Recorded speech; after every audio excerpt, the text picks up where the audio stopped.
Leo nimeweka Uber, ndo nangojea ikuje inipick.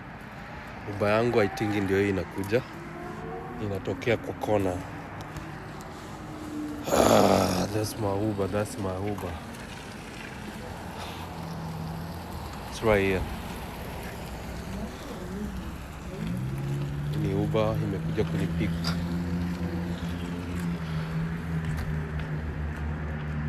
Ngojea turn around.